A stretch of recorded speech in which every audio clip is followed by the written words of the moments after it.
चैत का महीना था, लेकिन वे खलियान जहां अनाज की ढेरियां लगी रहती थी, आज पशुओं के शरण स्थल बने हुए थे।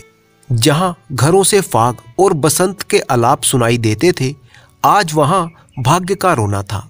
सारा चौमासा बीत गया, परंतु पानी की एक बूंद न गिरी। जेठ के महीने में एक मूसलाधार बरसात जरूर हुई थी, तब किसान फूले ना समाये।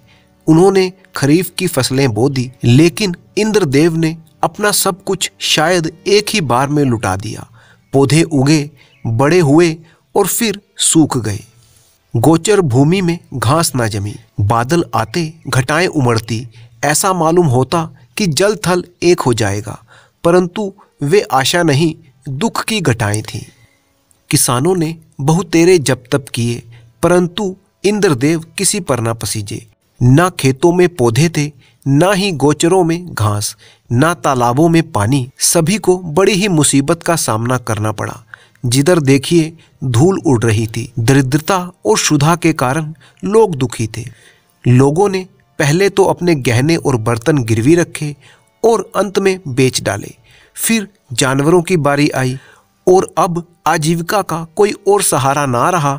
तब जन्मभूमि पर जान देने वाला किसान बाल बच्चों को लेकर मजदूरी करने के लिए निकल पड़ा। अकाल पीड़ितों की सहायता के लिए कहीं कहीं सरकार ने सहायता शिविर लगाए हुए थे। बहुतेरे लोग वहीं पर जम गए। जहां जिसको सुविधा मिली वो उधर ही निकल जाता। संध्या का समय था। जादव राय थका मांदा घर आकर बैठ गया और अपनी औरत से उदास होकर बोला, दरख्वास्त नामंजूर हो गई। यह कहते कहते वह जमीन पर लेट गया। उसका मुख पीला पड़ रहा था और आंतें सिकुड़ी जा रही थीं। आज 2 दिन से उसने दाने की सूरत नहीं देखी। घर में जो कुछ भी सामान, गहने, कपड़े, बर्तन, भांडे सब पेट में समा गए। अब तो गांव का साहूकार भी कर्ज देने से मना करता था। केवल ताकाबी का सहारा था। ताकाबी एक तरह का छोटा सा सरकारी ऋण था, लेकिन उसके लिए दी गई दरख्वास्त भी आज नामंजूर हो गई। आशा का झिलमिलाता हुआ दीपक बुझ गया। देवकी ने अपने पति की ओर देखा। उसकी आंखों में आंसू उमड़ आए। वह सोचने लगी, पति दिन भर का थका मांदा घर आया है, उसे क्या खिलाए। लज्जा के मारे वह हाथ पैर धोने के लिए पानी भी ना लाई। उसने सोचा, जब हाथ पैर धोकर आशा भरी दृष्टि से मेरा पति मेरी तरफ देखेगा, तब मैं उसे खाने में क्या दूंगी। उसने तो खुद कई दिन से दाने की सूरत नहीं देखी थी, लेकिन इस समय जो उसे दुख हुआ वह उसकी भूख से कई गुना अधिक था। उसका बच्चा साधु नींद से चौंका और मिठाई की लालच में आकर बाप से लिपट गया। इस बच्चे ने आज सुबह से काले चने की रोटी का बस एक टुकड़ा ही खाया था और तब से कई बार उठा, कई बार रोते रोते सो गया। 4 वर्ष का नादान बच्चा, उसे वर्षा और मिठाई में कोई संबंध दिखाई नहीं देता था। जादव राय ने उसे गोद में उठा लिया और उसकी ओर दुख भरी दृष्टि से देखा। जादव राय की गर्दन झुक गई और उसका हृदय पीड़ा से भर आया। दूसरे दिन वह परिवार भी घर से निकल बाहर आ गया। जिस तरह पुरुष के चित्त में अभिमान और स्त्री की आंख से लज्जा नहीं निकलती, उसी तरह मेहनत की रोटी कमाने वाला किसान भी मजदूरी की खोज में घर से बाहर नहीं निकलता। लेकिन हाय रे पापी पेट, तू सब कुछ करा सकता है। प्रभात का समय था। ये दोनों विपत्ति के सताए हुए घर से निकले। जादव राय ने लड़के को अपने साथ ले लिया। देवकी ने फटे पुराने कपड़ों की वह गठरी सिर पर रखी जिस पर विपत्ति को भी तरस आता। दोनों की आंखें आंसुओं से भरी हुई थी। देवकी रोती रही, परंतु जादव राय चुपचाप था। गांव के 2-4 आदमियों से भेंट भी हुई। किसी ने इतना भी नहीं पूछा कि कहाँ जाते हो। किसी के हृदय में सहानुभूति का वास नहीं था। जब ये लोग लालगंज पहुंचे, उस समय सूर्य ठीक सिर पर था। यह सरकारी शिविर था जो अकाल पीड़ितों की सहायता के लिए लगाया गया था। जादव राय और उसकी पत्नी अपने बच्चे के साथ यहीं पर रुक गए। देखा, मीलों तक आदमी ही आदमी दिखाई पड़ते थे, लेकिन हर चेहरे पर दीनता और दुख के निशान झलक रहे थे। बैसाख की जलती हुई धूप थी। आग के झोंके जोर जोर से हरहराते हुए चले आ रहे थे। ऐसे समय में हड्डियों के अनगिनत ढांचे, जिनके शरीर पर किसी प्रकार का कपड़ा न था, मिट्टी खोदने में लगे हुए थे। मानो वह मरघट भूमि थी जहां मुर्दे अपने हाथों से अपनी कब्र खोद रहे थे। बूढ़े और जवान, मर्द और बच्चे, सब के सब निराश और विवश होकर काम में लगे हुए थे। मानो मृत्यु और भूख उनके सामने बैठी घूर रही थी। आज 8 दिन बीत गए थे। संध्या का काम समाप्त हो चुका था। डेरे से कुछ दूर आम का एक बाग था। वहीं पेड़ के नीचे जादव राय और देवकी बैठे हुए थे।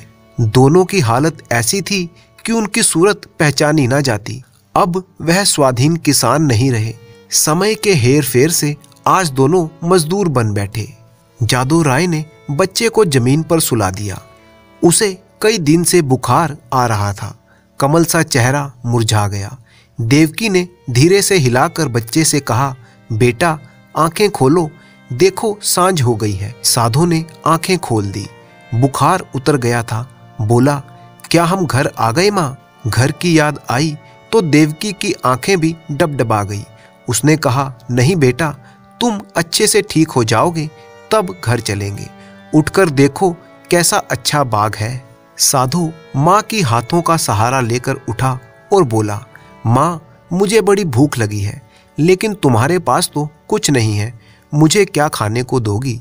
देवकी के हृदय में चोट सी लगी, पर धीरज धर के बोली, नहीं बेटा, तुम्हारे खाने को मेरे पास बहुत कुछ है। तुम्हारे दादा पानी लाते हैं तो नरम नरम रोटियां अभी बना देती हूँ। साधु ने माँ की गोद में सिर रख लिया और बोला, माँ मैं ना होता तो तुम्हें इतना दुख ना होता। यह कहकर वह फूट फूट कर रोने लगा। यह वही बेसमझ बच्चा है जो 2 सप्ताह पहले मिठाइयों के लिए दुनिया सिर पर उठा लिया करता था। दुख और चिंता ने कैसा अनर्थ कर दिया।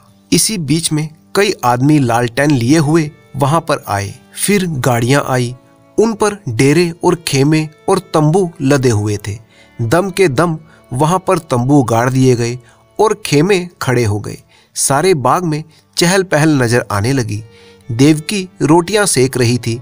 साधु धीरे धीरे उठा और आश्चर्य से देखता हुआ एक डेरे के नजदीक जाकर खड़ा हो गया। पादरी मोहनदास खेमे से बाहर निकले तो साधु उन्हें वहीं खड़ा दिखाई दिया। उसकी सूरत पर उन्हें तरस आ गया। प्रेम की नदी उमड़ आई। बच्चे को गोद में लेकर खेमे के अंदर चले गए और तब बिस्कुट और केले खाने के लिए दिए। लड़के ने अपनी जिंदगी में इतनी स्वादिष्ट चीजों को कभी ना देखा था। बुखार की बेचैन करने वाली भूख अलग से मार रही थी। उसने खूब खाया और तब कृतज्ञ नेत्रों से देखते हुए पादरी साहब के पास जाकर बोला, तुम हमको रोज ऐसी चीजें खिलाओगे? पादरी साहब उसके भोलेपन पर मुस्कुराए और बोले, मेरे पास इससे भी अच्छी अच्छी चीजें हैं। इस पर साधु ने कहा, अब मैं रोज तुम्हारे पास आऊंगा। माँ के पास ऐसी अच्छी चीजें कहाँ हैं? वह मुझे रोज चने की रोटियां खिलाती हैं। उधर देवकी ने रोटियां बनाई और साधु को पुकारने लगी। साधु ने माँ के पास जाकर कहा, मुझे साहब ने अच्छी अच्छी चीजें खाने को दी हैं। साहब बड़े अच्छे हैं। देवकी ने कहा, मैंने तुम्हारे लिए नरम नरम रोटियां बनाई हैं, आओ तुम्हें खिलाऊं। साधु बोला, अब मैं ना खाऊंगा। साहब कहते थे कि तुम्हें रोज अच्छी अच्छी चीजें खिलाऊंगा, अब मैं उनके साथ ही रहूंगा। माँ ने समझा कि लड़का हंसी कर रहा है। उसे छाती से लगाकर बोली, बेटा हमको भूल जाओगे? देखो मैं तुम्हें कितना प्यार करती हूँ। साधु तुतलाकर बोला, तुम मुझे रोज चने की रोटियां दिया करती हो, तुम्हारे पास कुछ नहीं है। साहब मुझे केले और आम खिलाएंगे। यह कहकर वह फिर खेमे की ओर भागा और रात भर वहीं सोया रहा। पादरी मोहनदास का पड़ाव वहां 3 दिन तक रहा। साधु दिन भर उन्हीं के पास रहता। साहब ने उसे मिठाइयाँ और दवाइयाँ दी। उसका बुखार अब जाता रहा। वह भोले भाले किसान यह देखकर साहब को आशीर्वाद देने लगे। लड़का चंगा हो गया और आराम से है। साहब को परमात्मा सुखी रखे। उन्होंने बच्चे की जान बचा ली। चौथे दिन रात के समय पादरी साहब ने वहां से कूच किया। सुबह को जब देवकी उठी तो साधो का पता न था। उसने समझा कहीं टपके ढूंढने गया होगा, किंतु थोड़ी देर देखकर उसने जादो राय से कहा, लल्लू यहाँ नहीं है। उसने भी यही कहा, कहीं टपके ढूंढता होगा। लेकिन जब सूरज निकल आया और काम पर चलने का वक्त हुआ तब जादो राय को कुछ संशय हुआ। उसने कहा, तुम यहीं बैठी रहना, मैं अभी उसे लेकर आता हूँ। जादो ने आसपास के सब बागों को छान डाला और अंत में जब 10 बज गए तो निराश लौट आया। साधो ना मिला, यह देखकर देवकी डांडे मारकर रोने लगी। फिर दोनों अपने लाल की तलाश में निकले। अनेक विचार चित्त में आने लगे। देवकी को पूरा विश्वास था कि उस साहब ने कोई मंत्र डालकर वश में कर लिया है, लेकिन जादो को इस कल्पना के मान लेने में कुछ संदेह था। बच्चा इतनी दूर अनजान रास्तों पर अकेले नहीं जा सकता था। फिर भी दोनों गाड़ी के पहियों और घोड़ों की टापों के निशान देखते देखते चले जाते थे। यहाँ तक कि एक सड़क पर आ पहुंचे। वहाँ गाड़ी के बहुत से निशान थे। घोड़ों की टाप भी एक झाड़ियों की तरफ जाकर गायब हो जाती थी। आशा का सहारा टूट गया। दोपहर हो गई थी। दोनों धूप के मारे बेचैन और निराशा से पागल हो रहे थे। 3 दिन तक ये दोनों अपने खोए हुए लाल की तलाश करते रहे। दाने से भेंट नहीं हुई।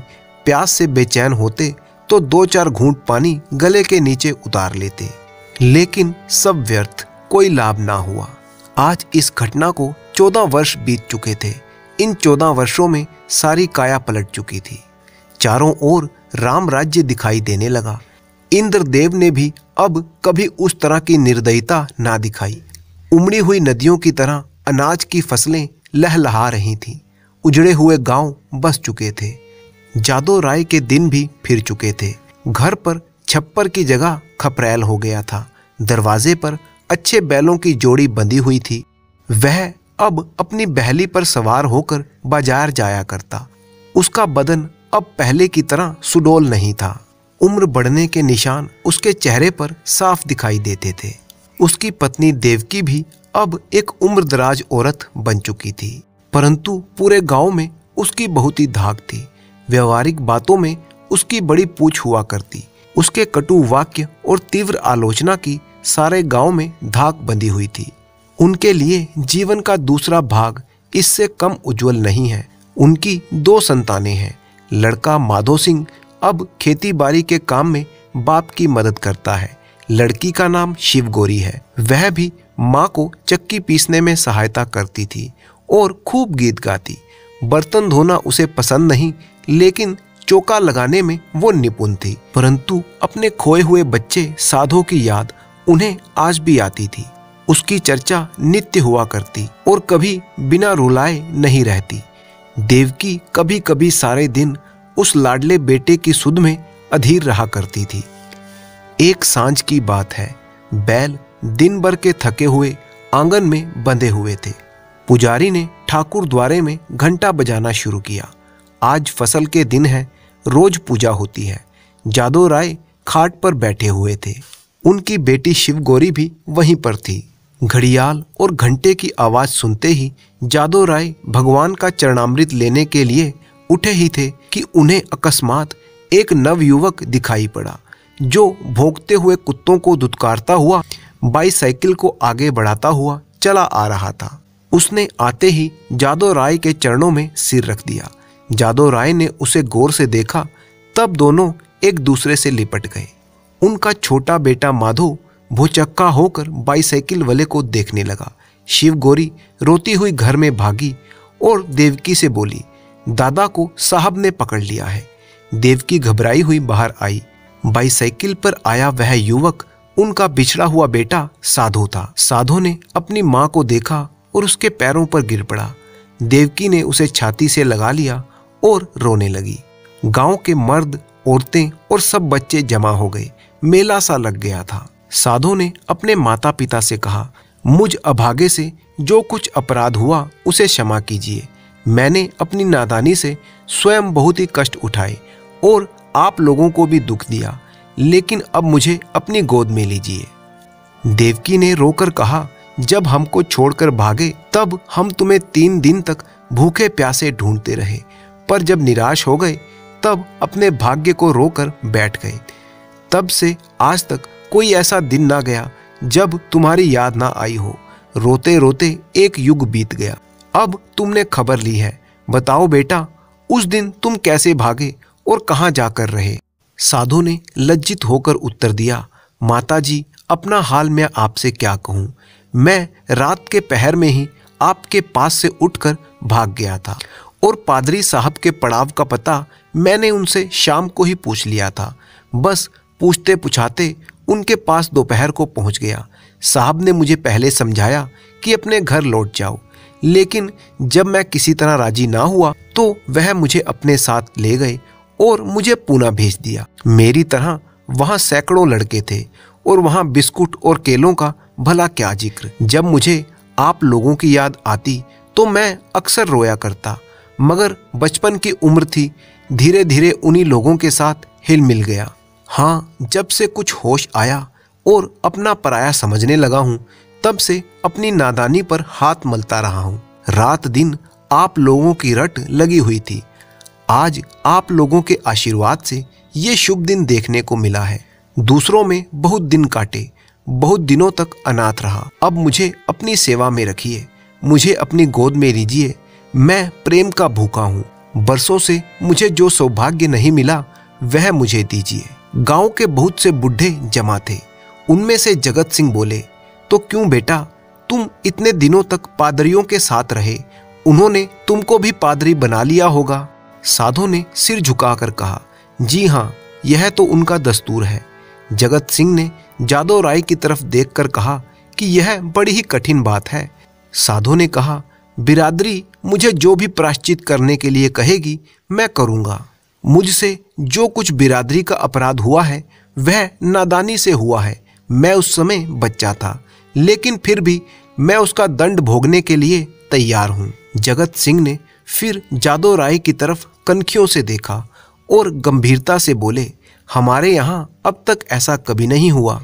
यूं तो तुम्हारे माँ बाप तुम्हें अपने घर में रख लें, तुम उनके लड़के हो, मगर बिरादरी कभी इस काम में शरीक ना होगी।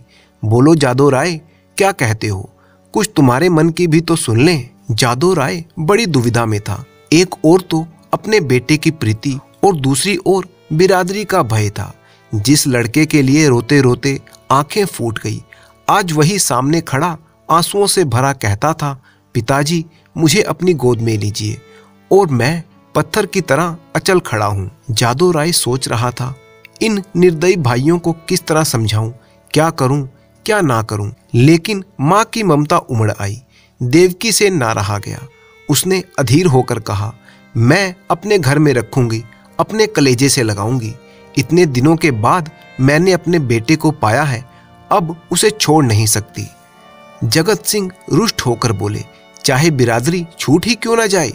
देवकी ने भी गर्म होकर जवाब दिया, हाँ, चाहे बिरादरी छूट जाए। लड़के वालों ही के लिए आदमी बिरादरी की आड़ पकड़ता है। जब लड़का ना रहे तो भला बिरादरी किस काम आएगी। इस तरह से गांव के कई मर्द आंखें लाल कर बोलने लगे, ठकुराइन, बिरादरी की तो खूब मर्यादा करती हो।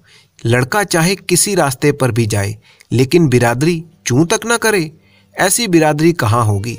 हम साफ साफ कहे देते हैं कि अगर ये लड़का तुम्हारे घर में रहा तो बिरादरी भी तुम्हें बता देगी कि वह क्या कर सकती है। जगत सिंह कभी कभी जादव राय से रुपए उधार लिया करते थे। वह मधुर स्वर से बोले, भाभी, बिरादरी ये थोड़ी ना कहती है कि तुम लड़के को घर से निकाल दो। लड़का इतने दिनों के बाद घर आया है तो हमारे सिर आंखों पर, बस जरा खाने पीने और छूत छात का बचाव बना रहना चाहिए। बोलो जादव भाई, अब बिरादरी को कहाँ तक दबाना चाहते हो। जादव राय ने अपने पुत्र की तरफ करुण नेत्रों से देखा और कहा, बेटा, जहां तुमने हमारे साथ इतना सलूक किया है, वहां जगत भाई की ये बात भी मान लो। साधु ने कुछ तीखे शब्दों में कहा, क्या मान लूं? यह कि अपनों में ही गैर बनकर रहूं, अपमान सहूं, मिट्टी का घड़ा भी मेरे छूने से अशुद्ध हो जाए ना, यह मेरे किए ना होगा। इतना निर्लज्ज मैं नहीं हूँ। जादव राय को पुत्र की यह कठोरता अप्रिय मालूम हुई। वे चाहते थे कि इस वक्त बिरादरी के लोग जमा हैं, उनके सामने किसी तरह से समझौता हो जाए, फिर कौन देखता है कि हम उसके साथ किस तरह से रहते हैं। चिढ़कर बोले, इतनी सी बात तो तुम्हें माननी ही पड़ेगी। साधो राय इस रहस्य को समझ ना सका। बाप की इस बात में उसे निष्ठुरता की झलक दिखाई पड़ी। वो बोला, मैं आपका लड़का हूँ, आपके लड़के की तरह ही रहूंगा। आपके भक्ति और प्रेम की प्रेरणा मुझे यहाँ तक लाई है। मैं अपने घर में ही रहने आया हूँ। अगर यह नहीं तो इसके सिवा मेरे पास कोई और उपाय नहीं है कि जितनी जल्दी हो सके मैं यहाँ से भाग जाऊं। जिनका खून सफेद है उनके बीच रहना व्यर्थ है। देवकी ने रोकर कहा, लल्लू, मैं तुम्हें अब जाने ना दूंगी। साधो की आंखें भर आई। वह मुस्कुराकर बोला, मैं तो तुम्हारी ही थाली में खाऊंगा। देवकी ने उसे ममता और प्रेम की दृष्टि से देखकर कहा, मैंने तुझे अपनी छाती से दूध पिलाया है, तू मेरी ही थाली में खाएगा तो क्या? मेरा बेटा ही तो है, कोई और तो नहीं हो गया। साधो इन बातों को सुनकर मतवाला हो गया। इनमें कितना स्नेह, कितना अपनापन है। वह बोला, माँ, आया तो मैं इसी इरादे से था कि अब कहीं ना जाऊंगा, लेकिन बिरादरी के कारण यदि तुम्हें दुख सहना पड़े तो यह मुझसे ना देखा जाएगा। मुझसे इन गवारों का कोरा अभिमान ना देखा जाएगा। इसीलिए इस वक्त मुझे जाने दे। जब मुझे अवसर मिला करेगा तो मैं तुझे देख जाया करूंगा। तुम्हारा प्रेम मेरे चित्त से नहीं जा सकता, लेकिन ये बात असंभव है कि मैं इस घर में रहूं और अलग खाना खाऊं, अलग बैठूं। इसके लिए मुझे माफ कर दो। देवकी घर में से पानी लाई। साधो मुंह धोने लगा। बहन शिवगौरी ने माँ का इशारा पाया तो डरते डरते साधो के पास गई। साधो को आदरपूर्वक प्रणाम किया। साधो ने पहले उन दोनों को आश्चर्य से देखा, फिर अपनी माँ को मुस्कुराते देखकर समझ गया। उसने अपने भाई बहन को अपनी छाती से लगा लिया। माँ खड़ी यह दृश्य देखती थी और उमंग से फूली ना समाती। जलपान करके साधो ने बाईसाइकिल संभाली और माँ बाप के सामने सिर झुकाकर चला खड़ा हुआ और बोला, वहीं जा रहा हूँ जहाँ से तंग होकर आया था, उसी क्षेत्र में जहाँ पर अपना कोई नहीं था। देवकी फूट फूट कर रो रही थी और जादू राय आंखों में आंसू भरे हुए हृदय में एक ऐंठन सी अनुभव करते हुए सोचता था, हाय मेरे लाल, तू मुझसे अलग हुआ जाता है। ऐसा योग्य और होनहार लड़का हाथ से निकला जाता है, और केवल इसीलिए कि अब हमारा खून सफेद हो गया है। साधो उस गांव से वापस लौट गया।